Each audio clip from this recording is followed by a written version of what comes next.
Hey, what's going on, everybody? How's everybody doing? Oh, my daughter's already walking in. I guess we can get this hello over with. She wants to say hi. Go ahead, say hi to everyone. Go ahead. See, you got to get in the camera. Here you go. There you go. Say hi now. Okay, there she goes. All right. Go back and go follow your brother. No, no, sit down. Go ahead. Go ahead. Wow, I thought I was done with all this, but there's no school tomorrow because it is absolutely freezing here. So, everybody, just give me 1 second here. And there they go. They're out. All right. What's going on, everybody? Sorry about that. What am I going to do? Like I said, there's no school here tomorrow. The roads are pretty iced over here. Monday night, we started getting snow and rain, and it's like, let's see, what is the weather right now? Let's go ahead and check that out. Let's see, weather right now, it's 29 degrees with a chance of heavy snow, not just snow, 30% chance of heavy snow, and feels like 25 out. So hey, wonderful.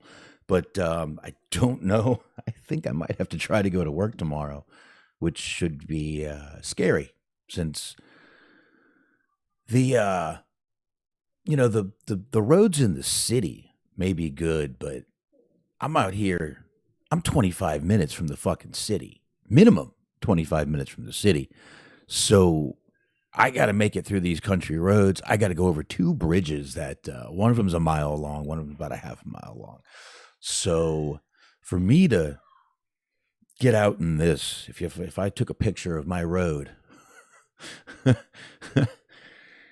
going to be fun, folks. It's going to be a fun time tomorrow if I got to go in.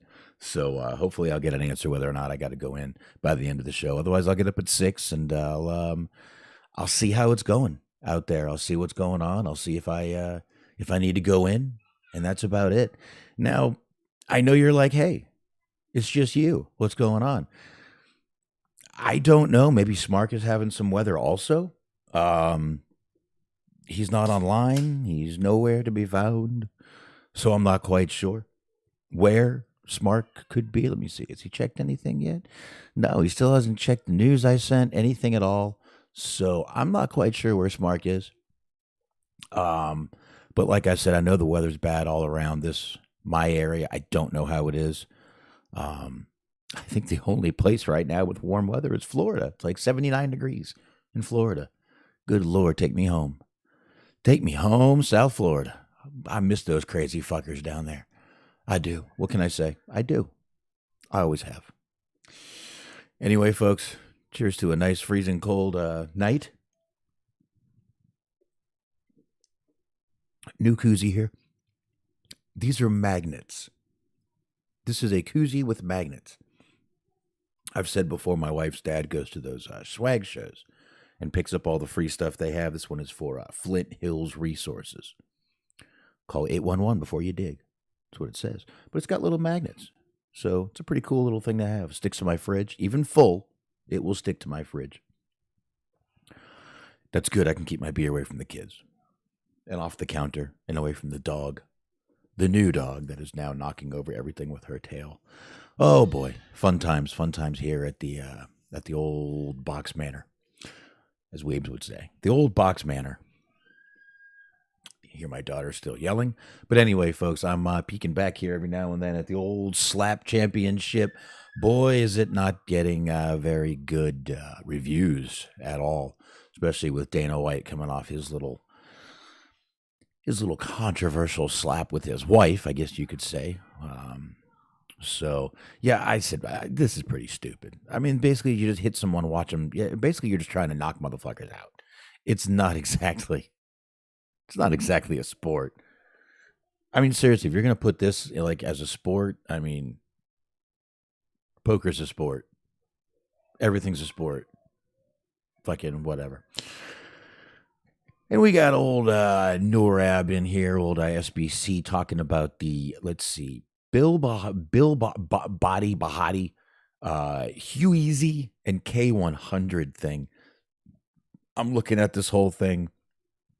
I'm reading his side, this side, he said, she said, this one said, you had me, you lost me at Disco Inferno said.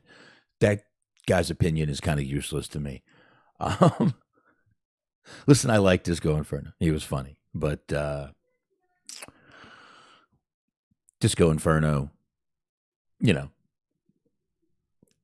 I just, whatever. This whole thing just sounds like a whole, like a reality show drama. And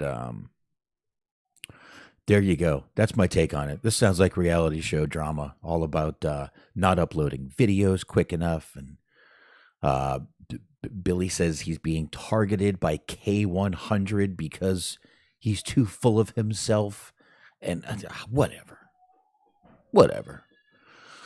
Drama I don't need. Drama I don't care about. Sorry, SBC. I'm not biting on this one, man.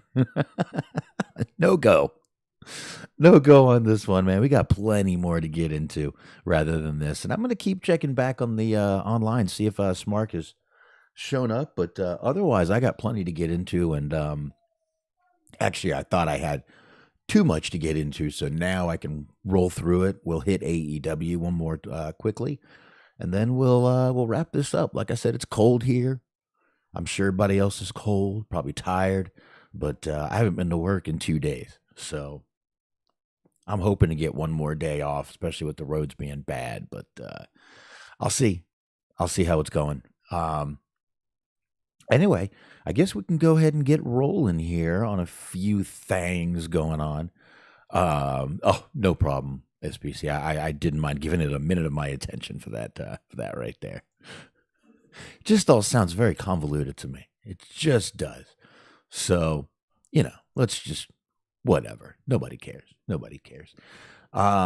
let's get into a few things y'all do care about, which probably isn't that much, but let's talk about a few things anyway. I know when I turn that on, I don't know. I wish I could make. There's probably a way to make WPS a dark theme. I'll have to look at that another day. I'm sure there's probably a way to do it. Let's go to options real quick and see if there's a way to do it. Let's see. View it. Nothing quick that says probably I can do it. So let's just get out of there. Not even worry about it. Wait. No, I'm joking. All right. No, I'll find out later. Anyway. All right. So I guess let's start off by congratulating someone. Mayra Dias Gomes, I believe her name is, or Gomes. We got wrestlers back in Playboy, everybody. She's going to be the cover of Playboy. And I bring this up because she is now a backstage commentator on NWA Power. Power. And this does tie right into wrestling. So she's that. She didn't just come into wrestling and become a commentator. She actually was she had a book published at like 19 years old that she wrote at 17. She's a published author and very, very intelligent, and just happens to do broadcasting. She's broadcast for more than just NWA, but stuff on in Brazil and all over. So there you go. Just thought we'd throw a quick congratulations out to her. We got wrestlers back in Playboy, folks. There you go. That should make everyone feel a little warm and tingly. So if you want to check that picture out, NWA posted that on their Instagram. So you guys can check out that picture right there of her. She's a very beautiful girl. And like I said, if you read her bio, she's a very intelligent girl also. So, all right. Now let's get into some other fun things that are going to be coming up here now. I hate to do this, but I kind of tried to stay away from the Vince McMahon. I know there's another case against him. Someone else jumped on that whole thing of trying. Now they're trying to ban him from ever joining the board again. Folks, you're fighting a losing cause. He will just change the bylaws again. This is going to be the biggest waste of money. I hope whoever's doing this case is rich and has unlimited amount of money. But I don't see this going anywhere, folks. Nowhere at all. So But the reason I bring up lawsuits, I'm not just bringing it up for shits and giggles. I wouldn't do that to you guys. Nah, maybe I would, but I'm not really. I'm not really doing that. What I'm doing here is I'm talking about MLW. MLW once again has gotten a little legal with old WWE one more time. And we talked about a year ago about Major League Wrestling. Oh, my daughter again. Major League Wrestling, and they filed a lawsuit against WWE, alleging the company was pressuring executives at Vice TV to end negotiations with MLW. If you guys remember, we talked about even Stephanie having her hand in that. And a few other companies have kind of come up and said, yeah, it's kind of par for the course for what WWE does. Well, this week, once again, we had some more tensions between the two companies. Dave Meltzer is reporting that MLW has sent a cease and desist letter. Cease and desist. There is no ceased and desist. I don't know what crazy person would think that is a real thing. Cease and desist letter to WWE, claiming that the company attempted to bring in talent to appear on the January 23rd episode of WWE Raw, which we know was Raw 30 or Raw XXX. They're speculating that the MLW talent that were likely contacted is Jacob Fatu and Lance and Anoy, both relatives of Roman Reigns and the Usos. So that's probably why they did it. Court Bauer reportedly let the it says affected talent. Let the talent know that WWE would have to contact him rather than speak to the wrestlers themselves directly. However, the reps from the company said that WWE never talked with Court Bauer to talk about this whole matter. And it looks like WWE is up to just the old tricks again. I mean, listen, I know Stephanie's not there right now, so, but that doesn't mean Triple H didn't do it. That doesn't mean Stephanie didn't have her hand in it either way. But once again, MLW isn't afraid to kind of go at WWE. But it seems like WWE really isn't giving a shit. It seems like WWE is just like brushing it off. Like, who the fuck is this little, as they call the AEW, pissant company fucking with us? So, it just seems like MLW, as much as they, that's my dog crying back there, folks. Sorry about that. It seems as much as MLW just, tries to do everything they're doing to try and, thwart WWE from contacting their talent, it seems like WWE just says, hey, fuck you. But again, I've said this before. I think this happens in wrestling a lot, and we don't hear about it. I think this happens way more than we'll ever know, and I think it's kind of, I would say this is probably commonplace in the wrestling business, to be honest with you. This seems like something that would be. So, I don't know. It just doesn't seem like that big a deal, maybe to me, but I don't know. But, all right. So, there was that. But, yeah, MLW and WWE seem to have had a bad past, and it keeps working into a not a great future for them, obviously. So, hey, there you go with that right there. So, all right. So I guess let's move into, oh, my Lord, a lot of stuff going on in my house tonight, folks, in case you can't hear. I mean, a lot of stuff. Sorry about this, all folks. So sorry. All right. Let's talk a little bit more about the WWE. So we all know about Sheamus and Drew McIntyre. Sheamus says he goes out there and puts out bangers after banger after banger after banger, and that's what he said he does. So they were kind of calling them the Banger Brothers for a little while. Dave Meltzer noted that WWE dropped the name after someone in WWE found out about the Bang Brothers. A brand that specializes obviously in pornographic photos and videos, folks. Company was founded back in 2000. Got the old Bang Bus videos and all those now, and now they're the Bang Bros. And so now they have lost their name due to that right there. WWE really finds out about stuff late. They wanted to call Paige, Becky Lynch, and Charlotte the submission sorority. That was pretty much changed after a couple Google searches. Kind of moved fans right over to that. But it's just once again par for the course for WWE. Just, I mean, I guess I don't know if who's so out of touch that they've never heard of the Bang Brothers. I mean, it's not that you have to even go to porn sites. A lot of times it just pops up on fucking sites, man. I mean, but yeah, so there you go. They will not be calling them the Banger Brothers, the Bang Bros, or the Banger Bros anymore.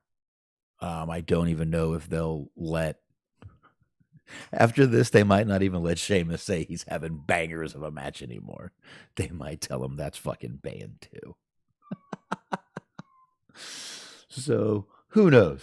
Who knows? We'll I guess we'll find all that out at another time. So anywho, all right, let's go ahead and jump into.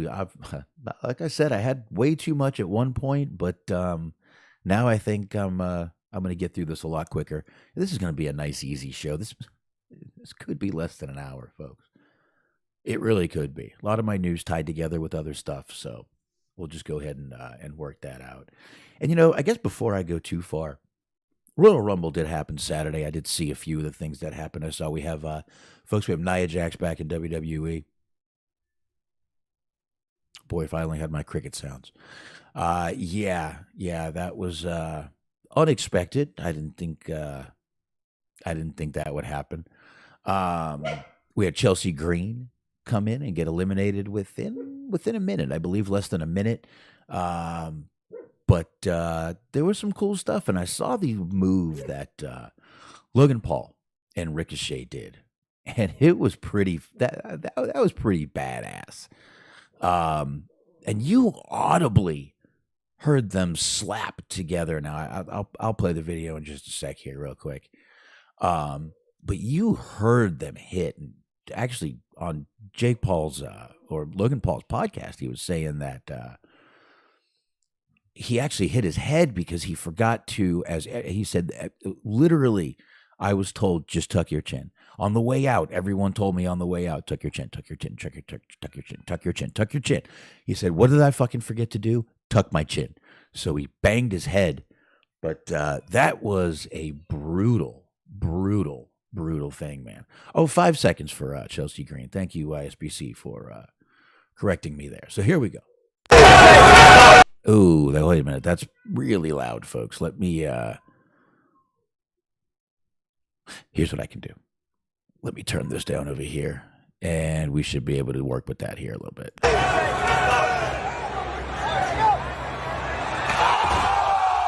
Ooh. I mean, did y'all hear that? I mean, I know I don't have it that loud. I can turn it up a little bit.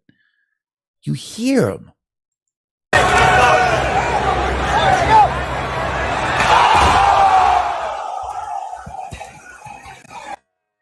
They didn't slap legs. They didn't slap all that stuff, man. They didn't slap their legs. They didn't slap their bodies. They hit in midair. Both of them jumped off the ropes. It was fucking insane to see. I mean, they were both just sitting there like hyping each other up. And then next thing you know, boom, they both just go off one side to the other. Halfway across the ring, they meet, just, like lariat to lariat. Bam! And they smack together.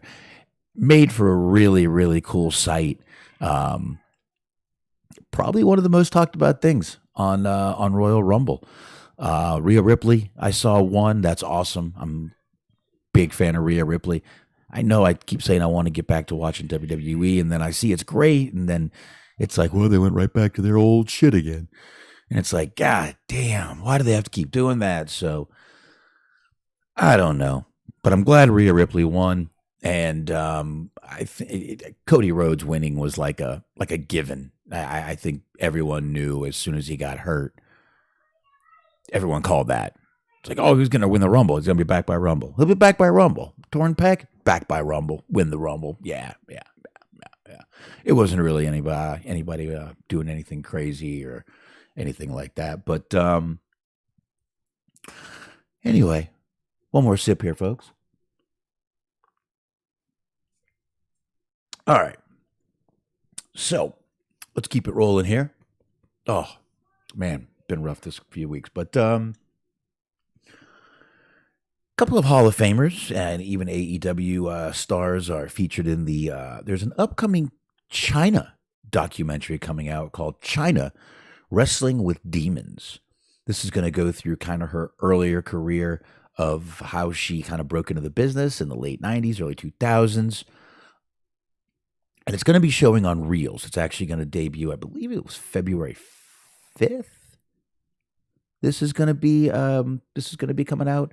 So, this will be something. Reels also, actually, since we were talking about MLW is now going to be on Reels.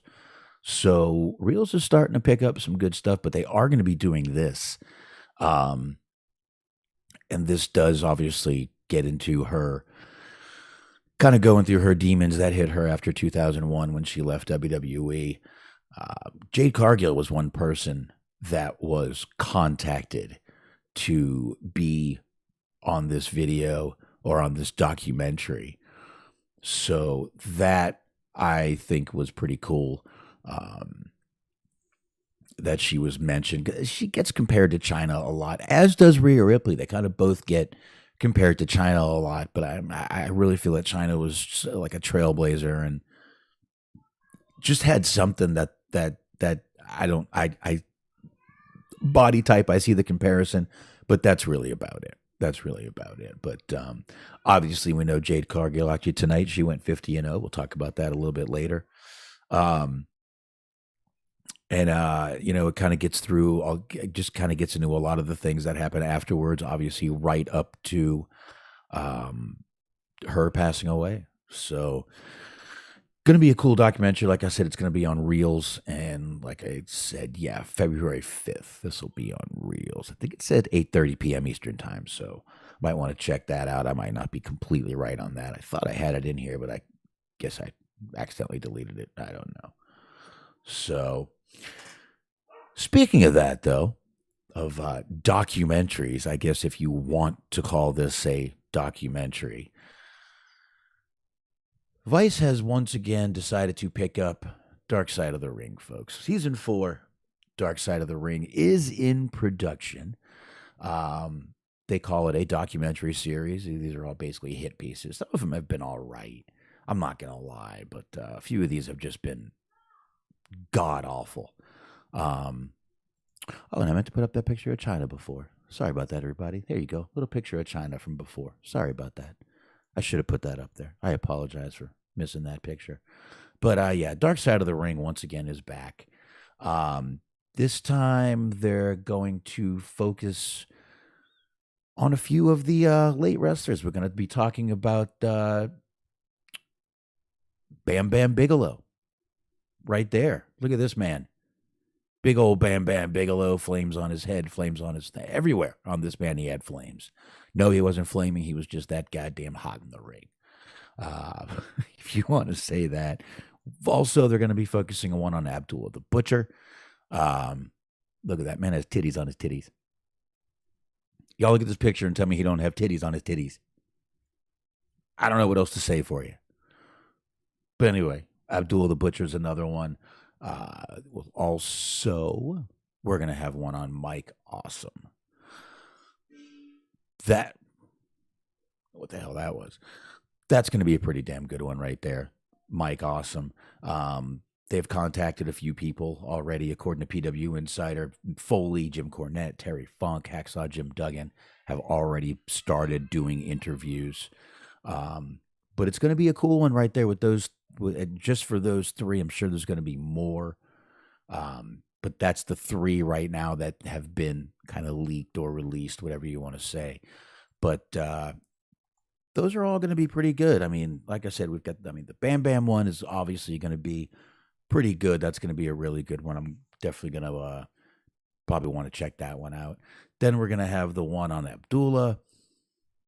I mean, let's face it, Abdullah's just known for using a fork, hardcore matches, and literally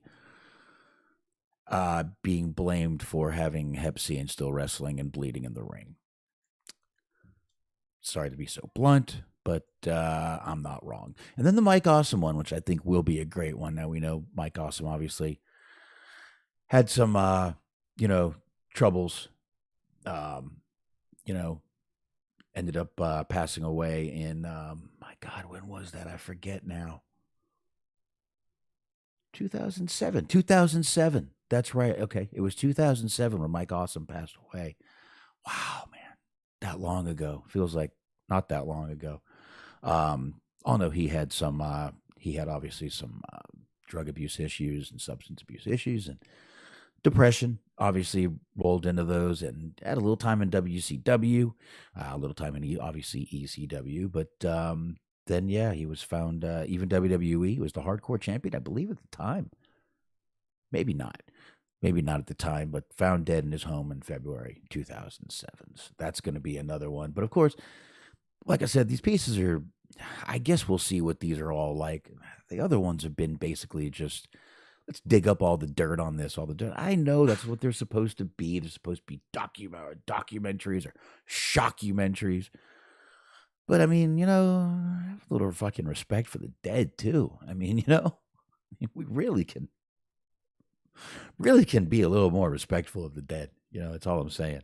Let me check one more time, see if we got, no, Smark still hasn't checked anything. All right, well, I'm just going to shut down this because I do not need the web at all. That'll take some internet off of her, which is just fine with me. So, folks, we got 2 stories left, and then that's it. We're going to go ahead and get into Dynamite. I don't mind doing a quick show tonight. I wasn't expecting to do a show by myself tonight, but it's no big deal. I'll get this done quick. I'll go get under the covers and get all snuggly with the doggies and be a happy camper about it. I mean, doggies and the wife, of course. But I like the doggies. Doggies sleep with me. The puppy wasn't, but my wife went away for one night and the dog slept with us. So now the dog jumps right up on the bed, which I knew she could do. So now the dog just jumps right up on the bed and everything is all, we're all nice and snuggly. But she curls up in this tiny little ball for a big dog. She's a skinny little thing, almost like a greyhound body. Just curls right up into a ball. You barely even know she's there. So, all right. Hold on here. So since we're right about to get into AEW, let's roll into AEW with some AEW news. AEW and DAZN or DAZN, I'm still not sure how to pronounce that, or DAZN or DAZN, or I don't know. Days out. I who knows. But AEW and DAZN announced a multi-year broadcast deal for 42 international markets. A lot of the markets are located across Europe and Asia. They reached a deal to carry AEW in like I said, in 42 markets. Was announced last Thursday that they have DAZN had secured exclusive broadcast rights to AEW in those 42 markets. So that is going to be a nice little that's not the one I want to put. A nice little deal for them right there.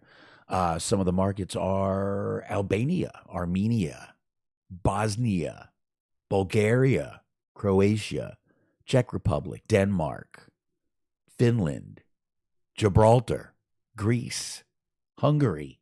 I'm hungry. Iceland, Jan Mayen Islands, someplace called Jersey. Well, Jersey is kind of its own little country out there. Let's see, what else can I pronounce? Montenegro, Norway, Poland, Portugal, Romania, Serbia, Ukraine. All right. Turkey, Sweden, Slovakia, all kinds of places like that. So the deal is effective immediately and is going to include Dynamite, Rampage, Battle of the Belts, all AEW pay-per-views, Dark, AEW Dark Elevation. So basically all the AEW shows are going to be broadcast over there on all. There are many places I did not name because I did not want to butcher it. So I apologize, but if you want to look up that, they did put out a what do you call that thing? A press release that you can go check out. And it's right there for you. So that right there is once again, I think AEW is just taking great steps towards doing some pretty good stuff. Especially this right here. I mean, on the heels of the next thing I'm about to talk about, this is a great move for them. Actually, DAZN actually put up a. I got rid of the wrong one there. Yeah, hold on one second, folks. I got rid of the wrong picture. Let me move this over here. Let me grab that picture again. I apologize, folks. I screwed you uppy. There you go. I should pop right up there for you. Let me slide this back over so I can see it. Let me bring it down right there. Let me lock that in place. DAZN actually put out a tweet just saying it's time for high octane wrestling action. And they had the whole ad video for AEW and their, all their new colors and all that stuff. And looked pretty good. It was pretty cool. So there you go. So AEW adding to their, look, it's not exactly a television deal, but DAZN is a streaming service and it's getting big, and it's there's a lot of fight and sports and combat sports on there. This fits DAZN. So I think this is going to be a good move for them. Now, like I was saying, on top of good moves for AEW, there was an announcement that came out actually just before I went on tonight that I was watching, looking at Facebook, watching old wrestling over there. And what pops up? But AEW, now they've been talking about doing house shows for a while, possibly doing house shows. Well, AEW will now be doing house shows starting in Troy, Ohio, Saturday, March 18th, 7 p.m. bell time. That's going to start. Tickets go on sale actually Friday. They'll be going on sale. So there you go. But today they did announce AEW House Rules. This is going to be a live event series taking place on weekends, going across the country, continuing, just what AEW's been doing, kind of baby stepping forward a little bit. The little baby step. Kind of what about Bob? Baby steps. That's kind of what they're doing right now. They're taking some baby steps. This is a big step, though, for them, I believe. I believe this is a big step for them. So, but yeah, they're going to be having all the usual people that, are on all their other shows, but this is going to be house shows. And according to this, the picture on this one is Claudio. You've got Britt Baker, Orange Cassidy, Jon Moxley. So once again, I feel like this is AEW not doing so bad. Tickets for AEW are starting at $20 plus fees, which who knows how much the fees are. If you go through Ticketmaster, they could be up to what, $900,000. I don't know anymore. I don't think I've bought a ticket off Ticketmaster in, good Lord, I was still living in Florida, and I've lived in Florida in 15 years, if that says anything. So, yeah, that was the last time I bought a ticket from Ticketmaster to a concert down there. So, yeah. And, it's obviously Jeff Jarrett has something to do with it. He did help them. He is the AEW's director of business development.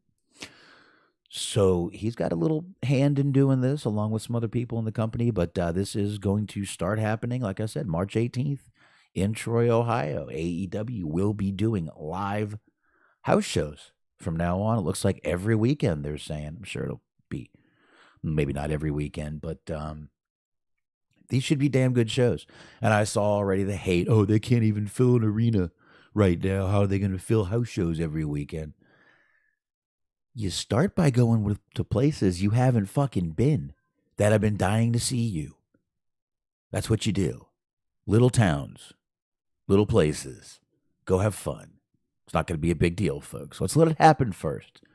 Let's let it happen first before we start bitching about this stuff. That's what I say. So, all right, folks. We might be at just an hour. Wow, either I talked too fast or I really didn't have enough to get into. I had fucking 8 things. I thought that was going to be enough to get into tonight. And I had no clue I was going to be doing this by myself. So, what are you going to do? What are you going to do? But, all right. Let me go ahead and get rid of this.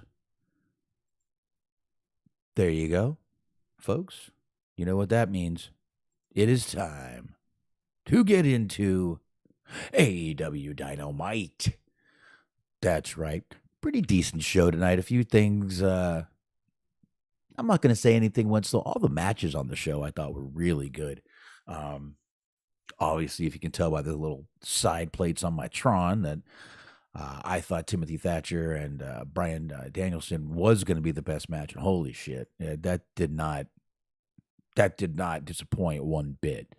Was a great match. I really thought it was a good match. So anyway, we kick off the show right away. As usual, Dynamite gets kicking off. It gets started, and bam, Jon Moxley, Wheeler Yuta, and Jon Moxley's dad. Yeah, Jon Moxley's dad. I said it. Yeah, I did. You heard me right. Jon Moxley's dad.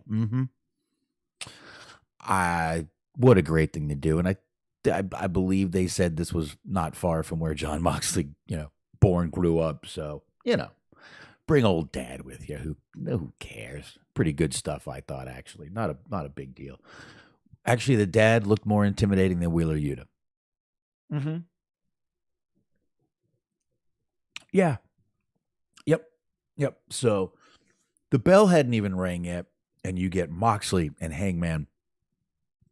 They are all over the fucking place. Before the bell even rings, they're in the crowd. They're fighting. They're doing this. They're doing that. So, I don't know if I'm crazy, but I believe when they finally got in the ring, the camera, right after they had just, done this, basically DDT'd each other on chairs and shit. Moxley gets in the ring. He rolls into the corner, and I swear the camera picks up Moxley literally blading. Just right in the corner. Blatantly, clearly blading. Maybe I'm crazy. Maybe I'm wrong. That's what I thought I saw. I thought I clearly saw him blade. I can't rewind, so I don't know. But it didn't matter. It didn't matter. The crowd was absolutely fucking loving every minute of this fucking match.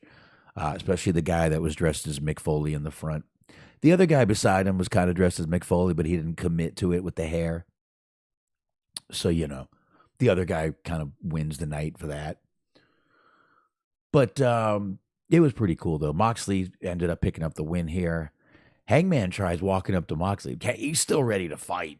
He's ready to fight still, Hangman.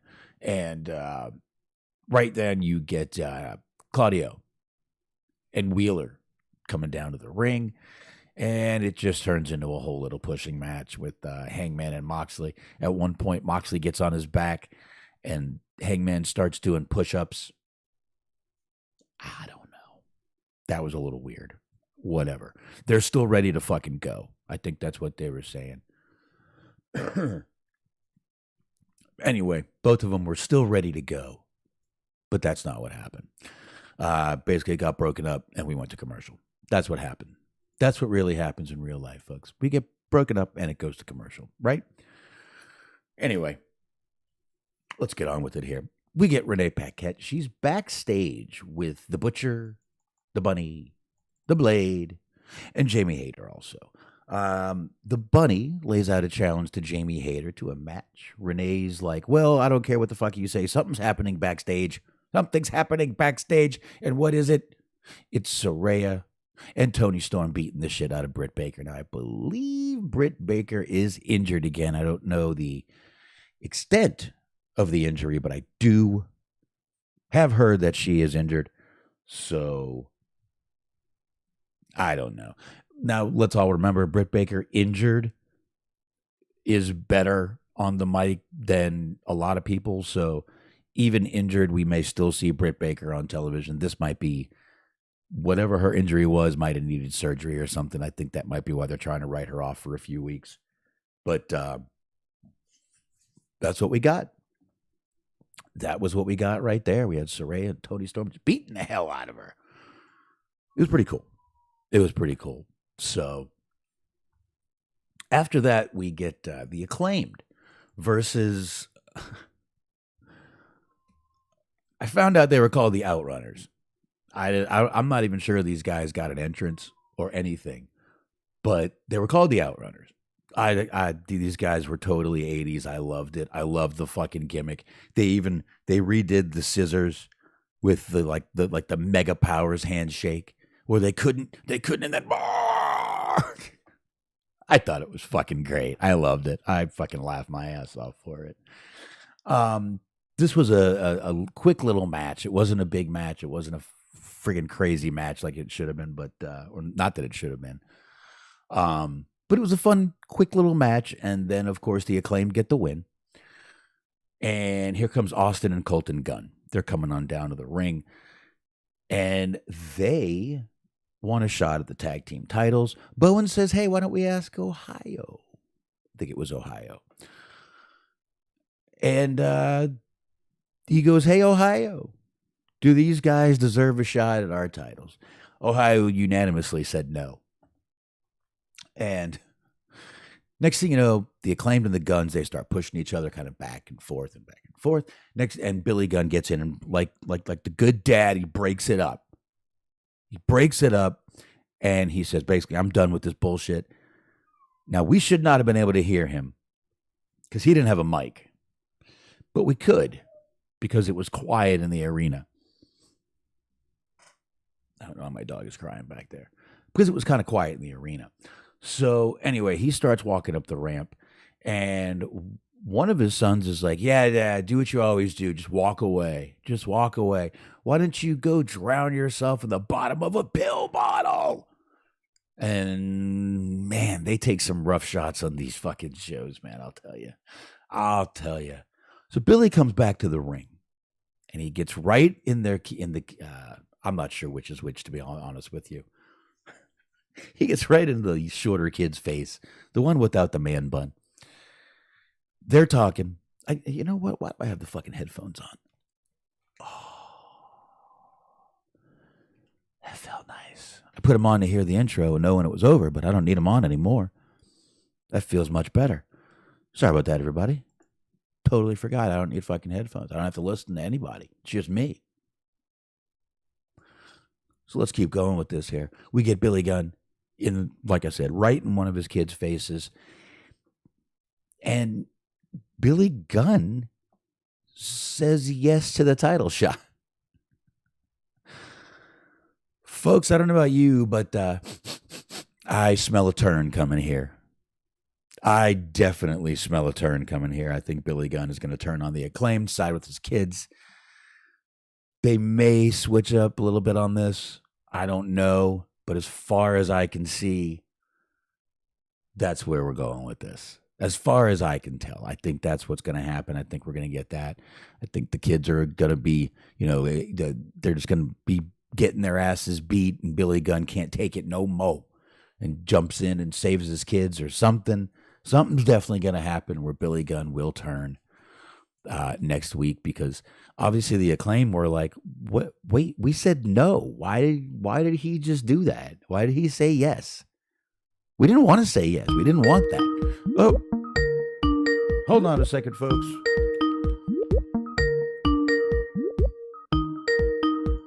Hold on a second, everybody. I think we have found him. All right, hold on a second, folks. I'm going to go off camera for a minute here. You're not going to see me. Hold on one sec, Smark.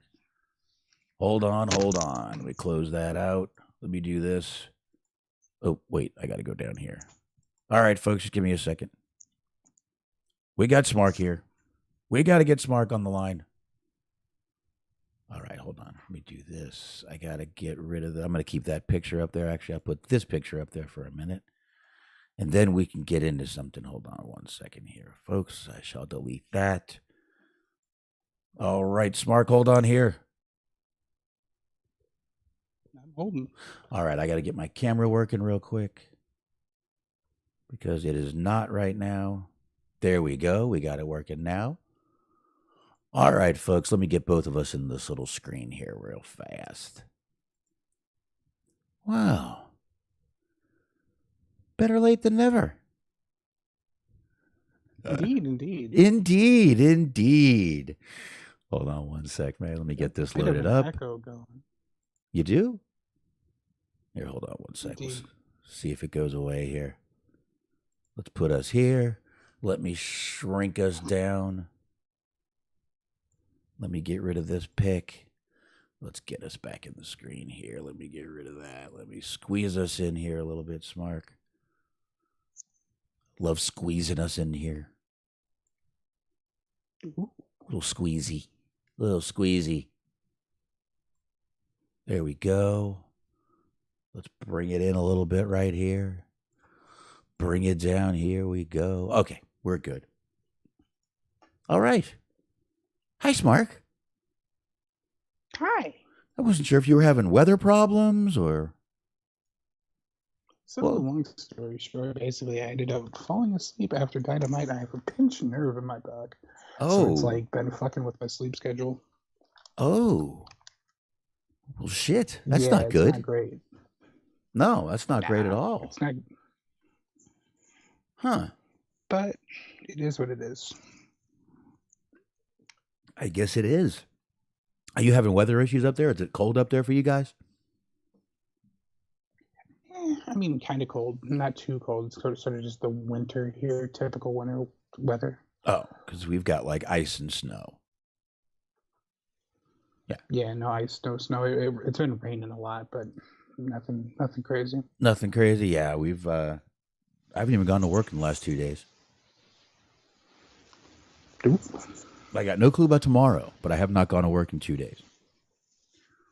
So, man, I just took the headphones off.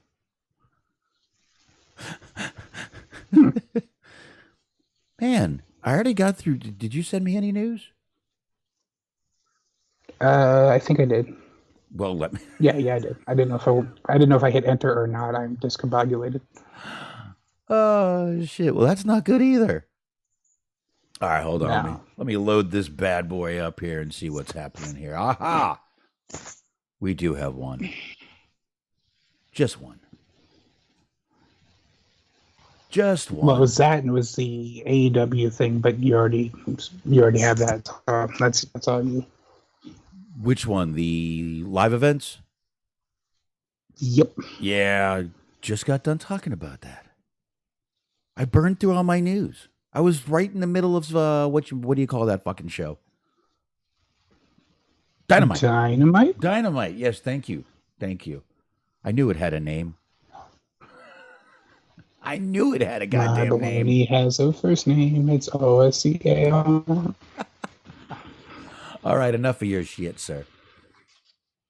Give me a minute. We'll actually. I got to get all my spots in. I don't know. There's not a lot of time, so I got to make it all count. Oh, get is all that, my shenanigans in at once. That's what it is. You got to get your spots in. You got to get your shit in.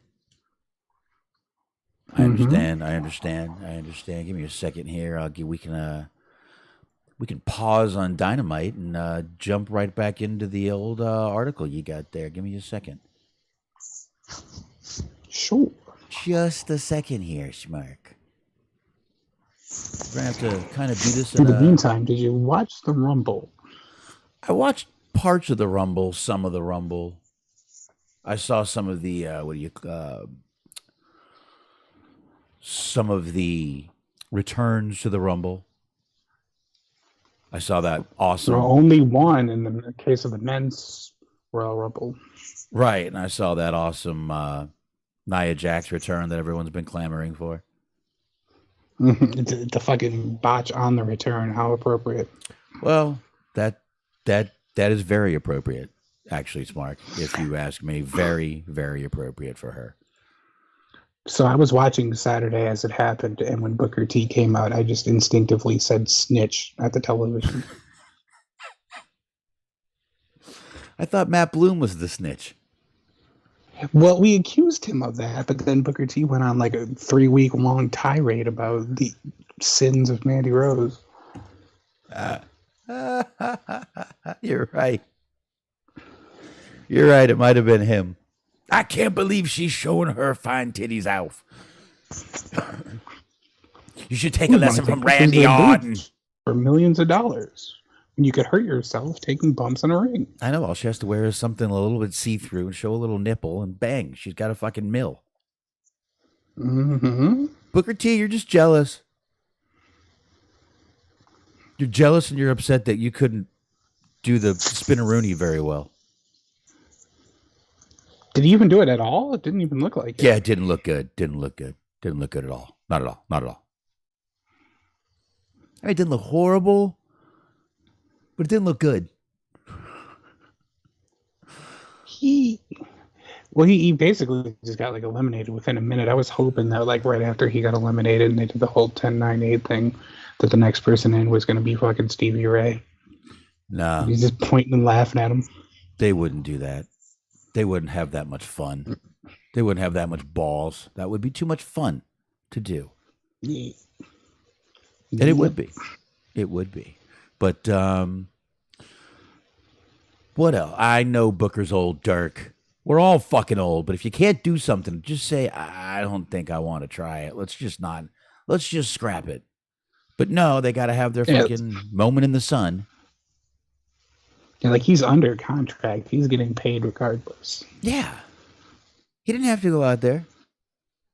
Mandy Rose is offering a free month if you subscribe.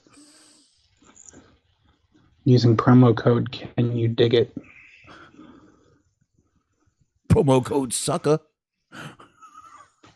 That would actually be pretty awesome. That would. If she did that. Shit, that would be funny. Oh, it's just to her Instagram. Oh, who the fuck wants to see her Instagram? I don't know. I pulled up something on Instagram the other day and there was literally a shooting video and I'm like, wait a minute. What the fuck am I watching here? This is horrible. Mm-hmm. Like, hey, I thought this stuff was supposed to be regulated. I guess not. Only on Facebook. Oh, only on... Isn't Instagram Facebook? Well, it's owned by Facebook, but it's like a different set of rules. Oh. They're on the other side of the tracks. Mm-hmm. It's like Facebook is like Beverly Hills, and then like Instagram is like your Compton.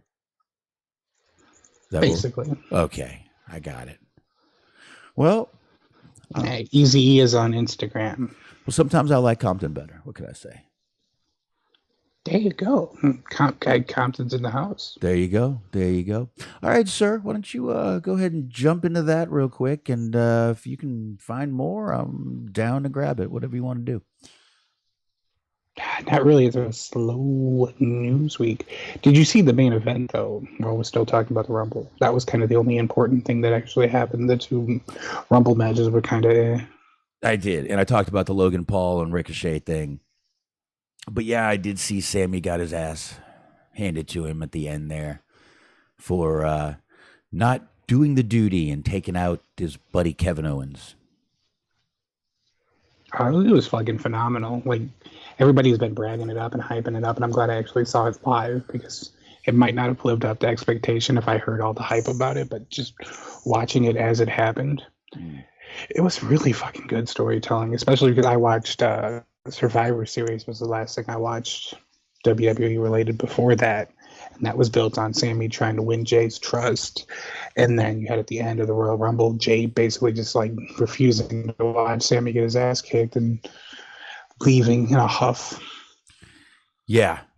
I did get a little bit of a kick out of Roman just being like, you tore this family apart. Like Sammy is this like fucking floozy that Is what, the fucking 20-year-old secretary that his dad's banging and now his parents are getting divorced. That was kind of funny. But other than that, it was a really good, really well done thing. Sammy is Vince. So he is. Anywho, I do have the story up. I'm not trying to stall for time, but anyways, it's sort of the hot news of today. After spending a year and 4 months sidelined with a shoulder injury, Kota Ibushi is ready to resume his pro wrestling career. On Tuesday, GCW announced that Ibushi will take part. My dog knocking shit over and distracting me. On Tuesday, GCW announced that Ibushi will take part in Bloodsport and Spring Break events over WrestleMania weekend. New Japan Pro Wrestling released a statement that the 40-year-old is leaving the promotion and wished him well in his future endeavors. Oh my goodness. It's come full circle. Yes, it has. In charge of New Japan now, too. Holy shit, maybe they hired Johnny Hayes. He wrestled in Japan for a while. Anyways, Ibushi spoke with Dark... Not going to accept that. He spoke with a website that isn't ours, so fuck him. Recently, about his wrestling future, he was asked how money factors into his decision regarding where to wrestle. Ibushi responded, about money. I think it's very much unnecessary. Well, but for me, the things I care about and what's necessary for me are more important. So I don't want to be in a match without the meaning. There aren't a lot of matches without meaning, but I think I'll show up in places in the future that truly and fully understand me. Ibushi was also asked about potentially wrestling for AEW. He responded that he hopes to open a wrestling school in Japan before speaking with the promotion. Ibushi said, a lot of my best friends are in AEW. My younger peers in Japan are also growing up there. Nonetheless, I don't think of going to AEW immediately. I want to have a school, I don't know why that's in quotation marks, in Japan. Once that's been worked out, I think I'll talk with AEW. Right. Ibushi also commented on choosing Speedball Mike Bailey as his opponent, but for Josh Barnett's Bloodsport. The match with Speedball Bailey was also an important match for my comeback match. After 1 year and 4 months, I choose him. I choose him. I'm really looking forward to it. But yeah, it goes on to explain about how Ibushi won the IWGP belt and all that other shit that he did in New Japan, but he is no longer with New Japan, and he may or may not be coming to AEW. Let the speculation begin. Absolutely. And you know who says that money is unnecessary? People with money? People with money. Exactly. People who made a fuck ton of money already. I mean, I believe it, though. Because he basically passed over a WWE contract to go fuck around at DDT for a couple of years. So he's kind of a weird, like a very eccentric person. Yeah, but I mean, they might pay him well. I mean, you just don't know. I don't know. They might probably. I mean, New Japan was for sure. Yeah, I'm sure he's made like you said, a fuck ton of money over his career. So I don't see an issue. But he's also the guy that claimed to not know who Vince McMahon was while working the Cruiserweight Classic. Well, I don't blame the guy for that. Did he say he gave him a high five? Yeah, he just I don't know who he was, but he high-fived him. That's who it was? It was Ibushi? Okay, cool. I thought that's who it was. I'm like, wait a minute, isn't this the guy that high-fived Vince? Yeah, okay. And I feel like, if anything, that just rose his stock up in Vince's eyes. It's like, this guy has no idea who the fuck I am, but he's out here smacking my hand. Oh, I could just see Vince just high-fiving him and just looking back like, got a towel. Funaki, put her there, pal. The fuck was that? Taka's looking like he's in great shape. Fucking COVID season, asshole. I don't think COVID is around yet. I'm sorry. Pal. No, not during Cruiserweight Classic, but I don't think Vince was necessarily the most firm believer in COVID based on some of their protocol issues. No, I don't believe he was either. I don't believe he was. So, all right. Well, anyway, hell, good for Ibushi. Whatever he wants to do, man. I guess he's kind of a free agent right now is kind of what that's saying. He does not look 40 years old at all. No, he doesn't. But that's good stuff, man. He can kind of just, like I said, man, I feel like that's kind of what's going to happen this year. Is you're not going to see anybody rushing to sign with these two companies. Right now, it's the big two. It's AEW and WWE. I think people just kind of want to do their thing and roam around, make a little money. Go the old school carny gypsy route. Good. That's true. But I mean, especially with WWE right now, you don't know what's going to happen. Like, there's a potential for a very big shitstorm on the horizon very soon. There is, and as I've said, there's still that non-public information the board knows about that we don't. There's still that still resonate that those three little words, non-public information, that the board knows about something that none of us know about yet. There's another shoe to drop on Vince McMahon. I think there might be an anvil dropping on him, but I don't know. I think all these people that are filing these lawsuits against him to try to get him off the board, try to ban him from ever joining the board again, I think they're fighting a losing battle. I really do. Yeah, probably. So I don't know, man. Crazy stuff going on. We were talking. I talked a little bit about that, but I kind of stayed away from the Vince news. But MLW once again put a cease and desist on WWE for tampering with their wrestlers. I mean, if anything, they're fighting that tooth and nail. I give them credit for that. Oh yeah. Oh no, this is a new one. This was last week. I saw the headline, but I didn't go too deep into it. Oh, this was after they contacted, the rumor is Jacob Fatu and the other guy. Jacob Hammerstone? No, the NOI guy. That might be his name. Both relatives of... Juicy Finau? Maybe. Yeah, he's the other Samoan guy. They're a tag team. They're family to Reigns and the Usos, so... Yeah, you know how it goes. You know how WWE does. Let's just hit them up directly and see if they'll show up for a night and fuck MLW. The whole roster is going to be Samoan at some point, which will be fine, but... Man, it's going to be a tough-ass roster. Yep, it's going to be fucking owned by a Saudi Arabian investment firm and going to have an entirely Samoan roster. It's going to be a very odd television product.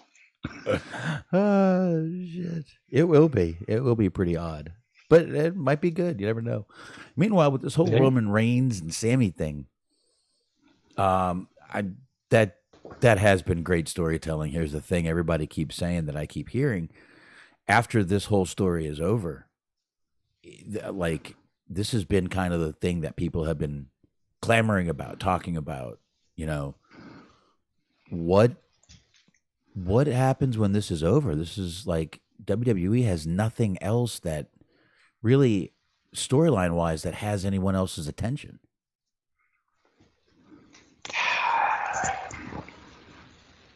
More people from the past? Oh, that's pretty much their formula. Yeah, the legends are getting old. Well, I mean, the rumor has it that The Rock basically was like, no, I can't do it this year. Good. He's 50. I'm sorry. The guy's 50. It's enough. We don't need to see The Rock anymore, folks. It's enough. We don't need to see The Rock versus Roman Reigns. First of all, it's predictable. You know, The Rock ain't going to win because he's not going to be there. So why? What? There's no point. I think the play now is that they just have to make Randy Orton retire so that they can bring it back every 5 months. That's one thing they could do. Randy Orton.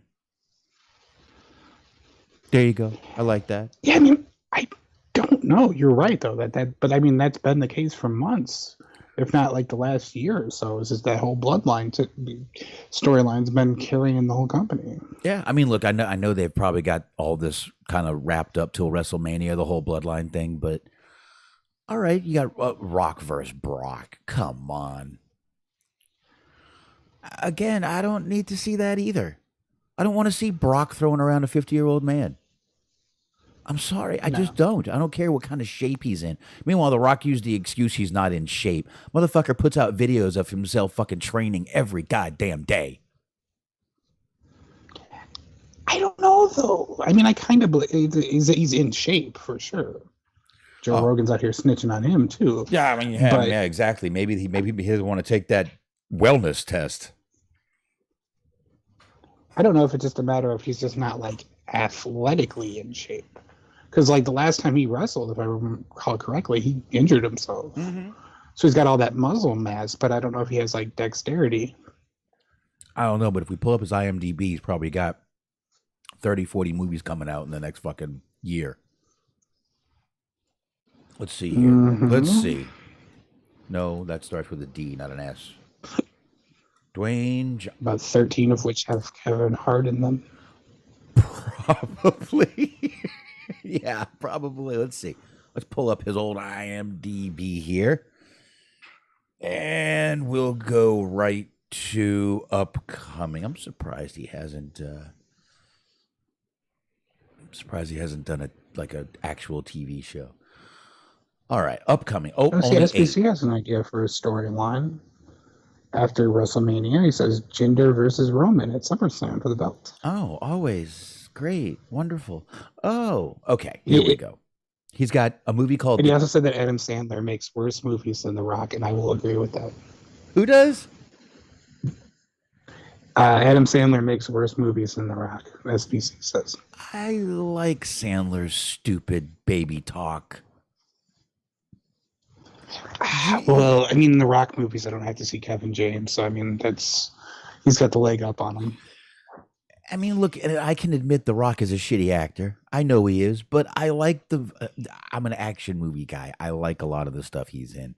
But he's only got 8 movies coming up that are in production. He's got something called The King, where he plays King. Elvis. The King. San Andreas 2 in development. There's a remake of Big Trouble in Little China, which we'll see. I love that movie, and they're fucking with one of my favorites here. Jungle Cruise 2 in development. Something called Red Notice sequel. Yes, Jungle Cruise 2. Absolutely. I'm sorry, I was laughing about Jungle Cruise. They're making a fucking franchise out of a fucking ride at Disneyland. Well, of course they are. What was the other movie? I'm sorry, I laughed over it. It was Untitled, the sequel to Red Notice. I think that was the one he did with Bruce Willis and a few other guys. John Malkovich. Idris Elba was in that. I'm just looking at it. I don't know. Doc Savage. Guess what he plays? Doc Savage. Movie called Red One. And he's going to be obviously in WWE 2K23 video game that's in pre-production right now. So there you go. So he's got shit to do. But he's got to have some sort of... Listen, if he's going to be in WWE 2K23... there's already some sort of deal in place. Basically, I think he just told him, fuck no, I don't want to wrestle. Why? I don't want to risk it. Listen, the guy might be a shitty fucking actor, but he's getting paid bajillions of dollars for these movies. I wouldn't want to risk breaking a fucking nail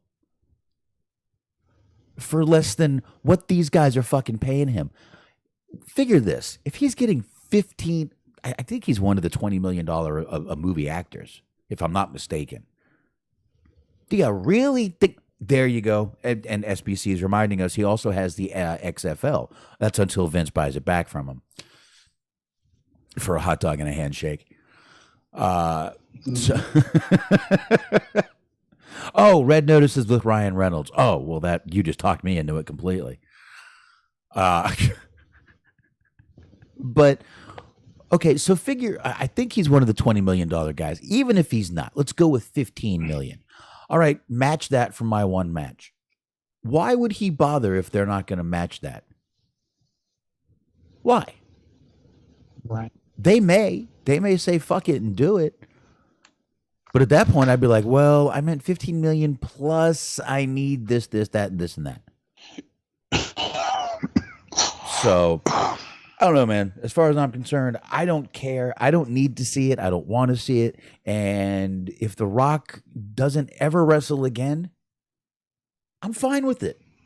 Y'all should be too. Quit dragging back these old motherfuckers. Yes, I love Stone Cold at WrestleMania. It was fine. It was fine. But, man, y'all make Ric Flair want to do another match? Stop this shit. I don't want to see Flair wrestle again. No. No. No. Now he wants to. I didn't. Go ahead. I'll stop crying. I didn't watch the documentary, but they did show a trailer for the Ric Flair documentary during the Royal Rumble, and it was amazing because they made it seem like he defied the odds and he proved the naysayers wrong, because they were like, people were saying that I'm never going to wrestle again and that I should never wrestle again. It's like, yeah, people were worried you were going to die. It wasn't heroic. It felt seedy and wrong. Yeah, your pacemaker says you shouldn't wrestle again. No, I mean, come on, dude. Like, yeah, that fucking scumbag Ricky Steamboat said that he didn't want to be in the ring when he died. Oh. Like, how are you the hero in this? Like, sorry, no, I know. People were like genuinely worried about you. Once again, Steamboat's the babyface here. I'm sorry. He didn't want to be in the ring in case you fucking died. Fucking family man. Always a family man. This guy's always thinking about others. Ricky Steamboat is. That's why he's the best. Indeed. That's why I admired this guy when I was a kid. Damn right I did. Hold on, get another beer. I've only got 3. I have not wanted to fucking leave and get anything. It has been freezing, been icy. The roads are fucking horrible. I don't want to die. Fair enough. Well, these, you know, you figure on these backwood country road, people would go nice and easy. But even when I'm driving home, we got out early Monday because it was starting to fucking come down. And I'm like, look, y'all, I got an hour ride home. I really need to get out of here. It was 3:30, and I'm like, I really need to go. It's starting to get bad. So we went, and even on the, I'm taking these windy country roads home, and it's fucking, it's not snowing, it's icing, sleeting out. And I still got a fucking pickup truck rubbing my fucking ass. No ways. And I'm looking in my rearview mirror like, and of course he's got fucking this big fucking chrome bully bar. And I'm like, it's always this asshole. Always this fucking asshole behind me. And I think it's just the same guy at some points. I don't know. Just changes his truck Assigned to you. I'm telling you, man, the bigger and the more jacked up the truck, the closer to your fucking, like you can't even see their fucking headlights when they're tailing you anymore. Mm-hmm. Except I'm in a little car, so their headlights are directly in my goddamn mirror. Anyway, I'll stop. Oh, no, you're right. It's almost science. The bigger the truck, the bigger the asshole. Oh, that's because the bigger the truck, the smaller the dick. Mm-hmm. Obviously, anyone in this place that has a jacked up truck, present company is always excluded. Anyone listening, you guys are obviously hung like fucking horses. And unless if you're driving a monster truck, that's more of an occupational thing. So that's also excluded. Right. I do like me some monster trucks. Mm-hmm. I do. Like I said, I like rodeos Sunday. I like rodeos too. That's an idea. A rodeo? No, you like, I don't know. You combine a rodeo show with like a monster truck rally. You put like the bull on top of the monster truck. I don't know. We'll figure it out. El Toro Loco? Mm-hmm. Bulldozer? That's right. Okay. There's 2 Carolina trucks. Crusher. There's 2 trucks right there with bull horns. They got horns on them. Both of them. My kids like El Toro Loco. Nice. They like saying it. But the truck's pretty cool. I've got one of the truck games that me and my middle kid play, my 10-year-old play, is the Monster Jam game. Nice. And we do the free run, and we just chase each other down and try to hit each other. Well, of course, it's always the fun. Even like the actual games where you have to race. It's just like seeing how disruptive you could be to the other drivers. I mean, there are races.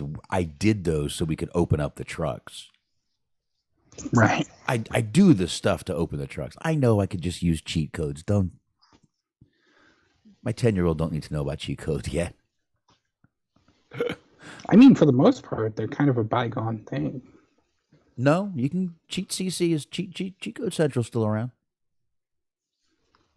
Well, I'm sure there's still some, but like it's becoming less and less common than it was, like back in the day. Yeah, it is, and because a lot of the games they don't use them. I mean, Grand Theft Auto is always going to have great cheats, but that's one thing. Mm-hmm. But like,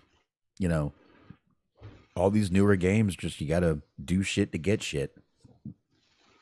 But no big deal though. Yeah. I like some of them. I just got Need for Speed remastered, the Hot Pursuit remastered. Nice. Fucking love that game. I had that game back in Florida when I was living on my own, just playing all the time, and fucking love that. You can be the cop, or you can get chased by the cops. So, and you're driving some fucking badass cars like Bugattis and Paganis and fucking all kinds of like cars I would never even like $2 million cars. Right. Man, you put these fucking headphones on and you start playing that game and you just hear those cars. It's great. I love it. I fucking loved it. Very nice.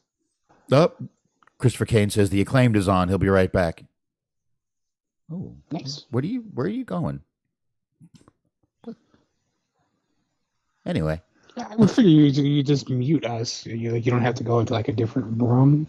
I don't know if that's for or against the Acclaim in this matter. Like, is the Acclaim making him leave? Or does he want to go watch the segment? I'm confused. Piss break. The fucking Acclaim. Actually, that's actually right where I just kind of left off on Dynamite right there with Billy Gunn and getting in his kid's face. So did you see all of Dynamite or did you not catch all of Dynamite? Yeah, I saw Dynamite. I just fell asleep like shortly thereafter. Like Wardlow came out and then it was... Fucking Wardlow put you to sleep. That is... I mean, maybe inadvertently, but it does track timeline-wise. Well, then I guess we'll just we'll just keep the show short then. I mean, I got through all the news I needed to. We congratulated that there's women from wrestling back in Playboy again. Yeah, who is that? She looks familiar, but I'm not putting a name to a face. She's an announcer for NWA. No. She was one of the tag team's girlfriends originally, and then they moved her into the commentating and announcing and backstage interview spot. But like I was saying, she was an author at 17, published that book she wrote at 17 at 19, and she's very intelligent girl on top of everything else. Looks amazing. But you might want to hold that against her. No. She's done a lot in her young career, and she's obviously just going up. I mean, but I do know Playboy's gotten a lot classier. This doesn't mean she's going to be naked, everybody. I just wonder that should be brought out. It doesn't mean she's going to be naked. Playboy does do classy lingerie shots also. For a while there, they stopped nudity completely. Yeah, they became a real bunch of squares. Yeah, a bunch of squares. Although I guess they adapted the OnlyFans business model early.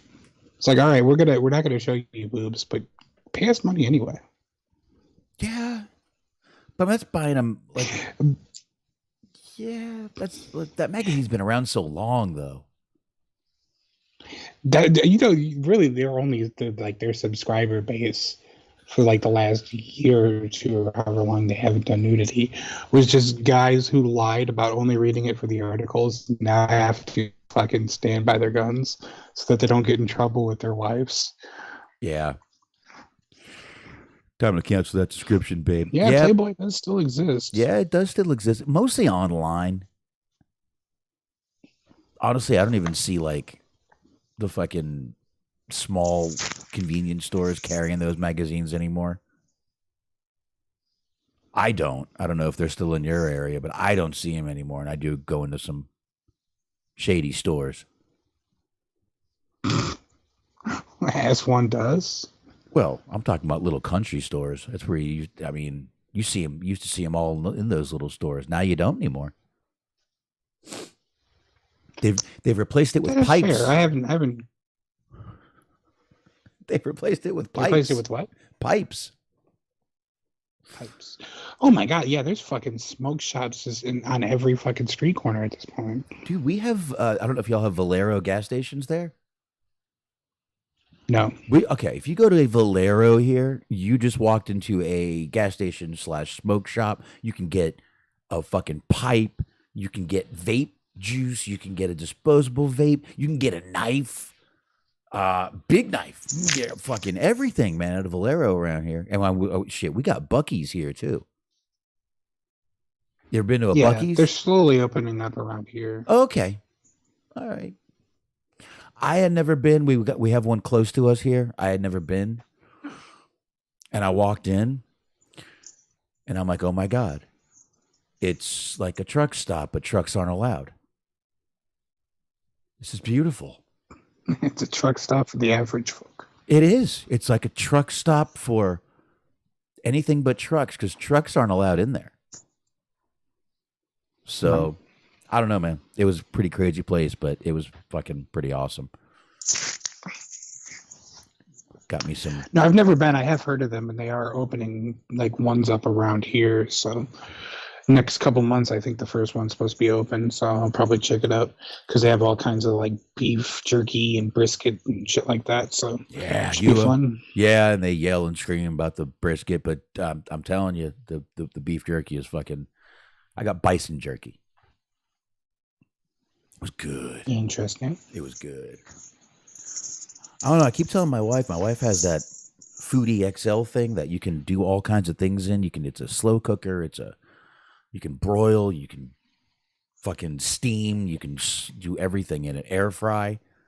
But one of the options on there is for that. What we just said.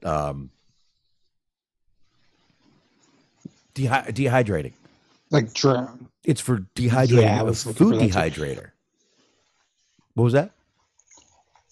Yeah, I was looking for the word too. I never did it with meat, but I have done it with fruit, and it comes out pretty well.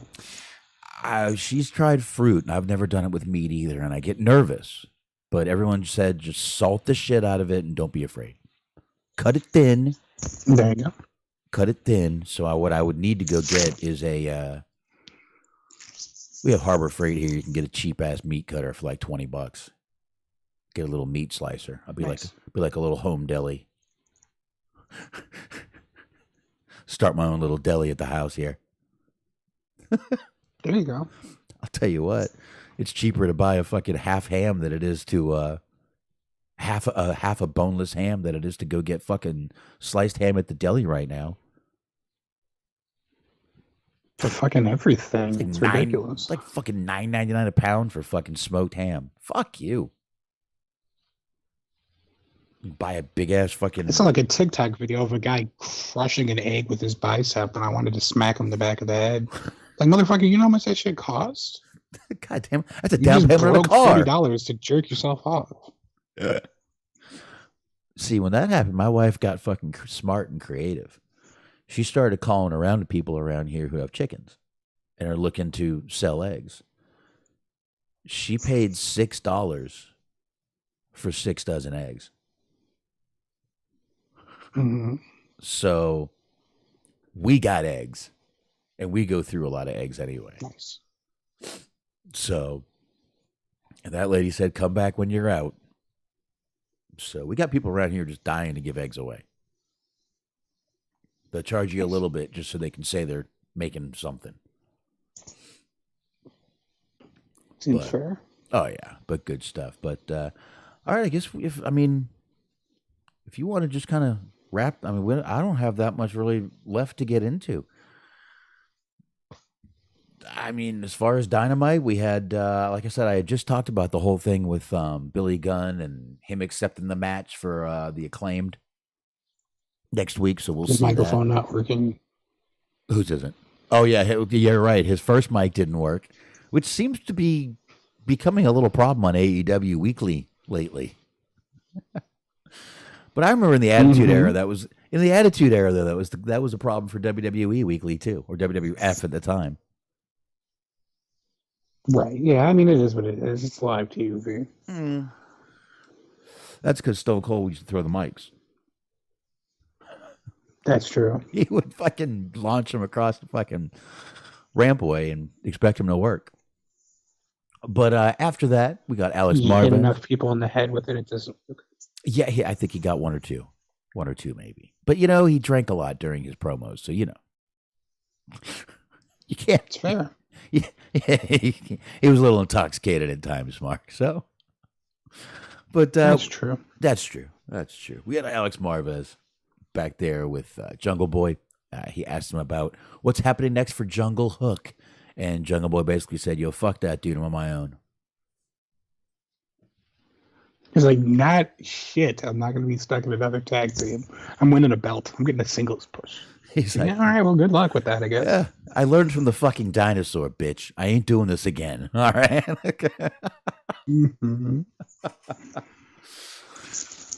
So next we get Takeshita. He comes on down to the ring, and it's him versus Brian Cage. And I mean, did anyone expect Brian Cage to win? Brian Cage doesn't win. Anyone? It's Smart. Come on. I didn't expect to see Brian Cage twice in 2 weeks consecutively. That's just as shocking. That is. But him winning would have been a total shock. And no, he doesn't win. No one expected him to win. So Takeshita does win. And after that, we get Renee Paquette, sorry. She's backstage with JAS. And they start telling Ricky Starks how he gets another match. Now, Smark, this was the Garcia-Guevara gauntlet match. Now, what is it you say? Basically, Ricky Starks has to go through all of the Jericho Appreciation Society in order to get to Jericho. That's pretty much it. Just one by one by one. Pretty much that's it. So, bless you. This is a real kind of takeoff of the. You good? You good? Yeah, I'm fine. It's the dog's making noise. Oh, okay. Now my dogs are fucking barking.